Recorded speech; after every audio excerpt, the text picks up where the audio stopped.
The reviews are in for the PlayStation 5 Pro, both from content creators who've gotten their hands on the console, as well as other gaming journalists too, and despite all of the anti-consumer practices that Sony is employing here with not having a disc drive, the stand sold separately, a $700 console, it seems that it is the best way to play PlayStation 5 games and is overall getting some positive reviews for the console. But before we get into the video, thank you guys so much for 700 subscribers. My goal is 1,000 by the end of this month, so if you're new to the channel, you like gaming news, gaming reviews, and you like the video that you see here, please subscribe. It helps me out a lot. Now let's get into the content. So first I want to get to IGN's review, and then we're going to go into Digital Foundry and some other content creators as well to see what they're saying about this console, to try to get a balanced take on what people are saying here. But IGN, their verdict says, considering that the PlayStation 5 generation has largely been described as what if the PS4 was faster, it's a little difficult. All the excitement about a console that promises to be a faster PS5. The PS5 Pro does deliver on that for sure, and if you find the standard PS5 leaving more to be desired from a technical perspective, it's an intriguing prospect. Running Pro enhanced games in the new performance mode gives you essentially the old fidelity modes now targeting 60 FPS, sometimes with extra improvements. Sony's AI-powered PSSR upscaling tech is certainly impressive when playing games that have been updated for it, giving console players the same type of image quality and frame rate improvements that Nvidia DLSS has delivered on the PC side in recent years. You're not entirely free from compromises because you still have to choose between the new standard and even better looking fidelity modes at 30 FPS, though I found going with performance an easier choice.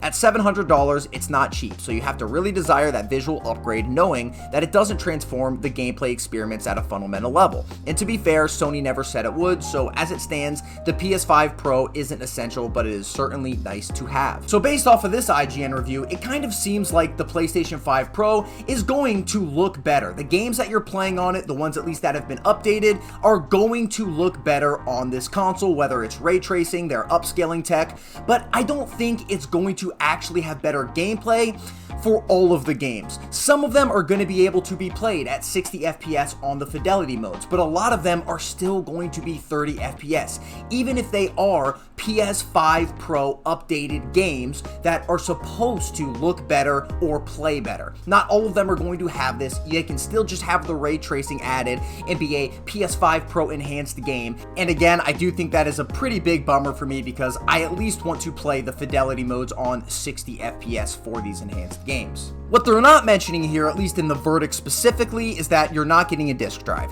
You're also not getting the stand. Both things which are going to make sure that you are giving Sony more money. So if you don't have the money for this, at least from the IGN verdict, I don't think this is going to be worth it. But if you do have the money for this, it's almost like a might as well kind of run it up and get better quality. Now taking a look at what Digital Foundry said, I want to see kind of their overall verdict and what they've come to the conclusion on. Is this going to be worth it? And is the performance and the quality of these games and the fidelity overall better enough to warrant that price point? We can't get away from the fact that the PlayStation 5 Pro is an expensive piece of kit. It's $700 US.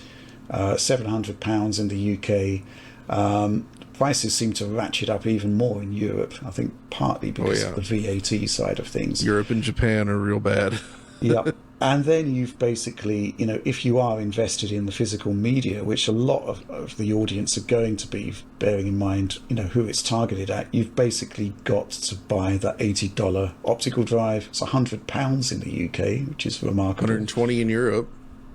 And then there's the whole concept of the stands that I paid £25 for. Yeah, it's expensive. I like it. I think it's a nice machine. I would want this either way, because I do play a lot of console games still. I think they've made some strange decisions with like the disc drive not being included by default. It lives up to that pro name, I guess. If you feel like you are actually a console professional, as we are, then yeah, that's probably a good thing to go for. But if you're somebody that's not like super tuned into these things and don't really notice a lot of these flaws, or if you're using a much smaller or older TV and you sit further away from it, I think that also influences things where you probably won't be able to see it.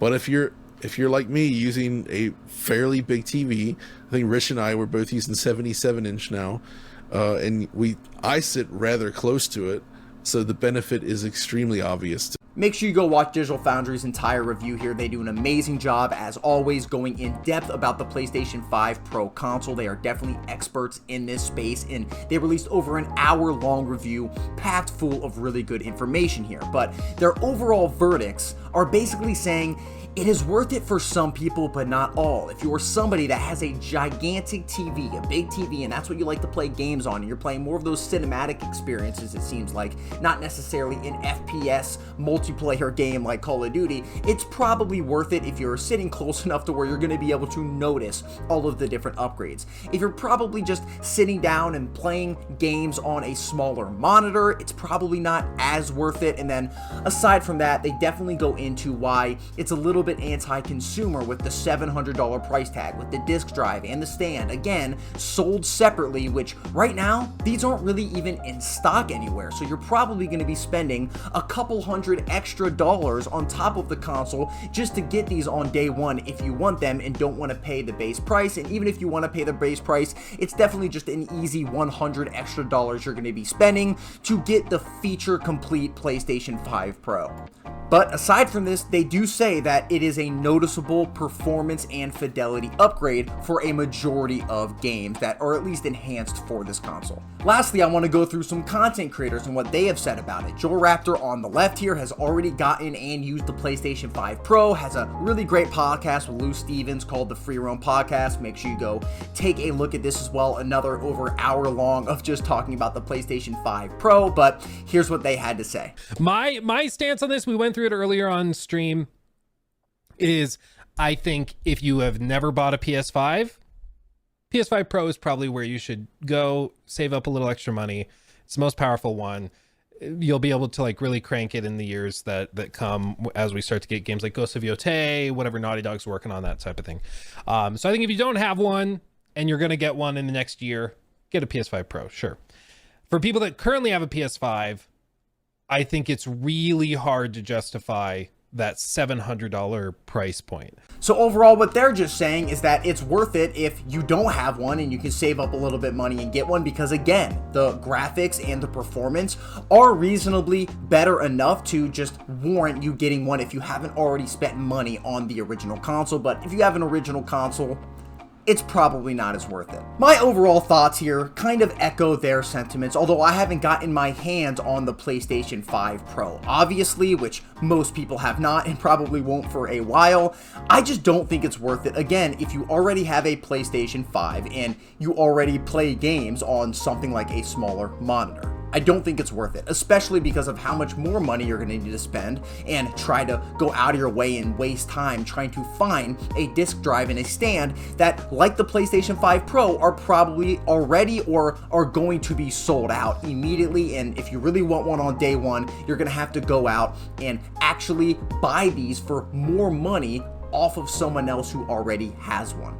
But despite this, it is very good to hear that the 5 Pro does have good reviews on what it does on the technical side of things. But again, this only works for PS5 Pro enhanced games, and not all of the enhanced games are going to run at the 60 FPS mark on the fidelity mode. So you have to kind of decide for yourself what is the most important thing when you're playing a console. Is it going to be the graphics? Is it going to be the gameplay? And then decide for yourself whether this is worth it to spend your money on. Thank you guys for watching the video. Make sure you do go check out Digital Foundry's full review, as well as IGN's full review, and the Free Roam Podcast with Luke Stevens and Joel Raptor and what they say. They go through all of this stuff in a lot more depth than I did here, but I wanted to bring together all of these final verdicts and their overall thoughts to you guys so you can kind of know what to expect and not have to watch a super long review to see if this is a good console and if this console is going to be for you or not. Again, thank you for watching the video. Subscribe for more content like this. Like the video if you like the video, and I'll see you in the next one.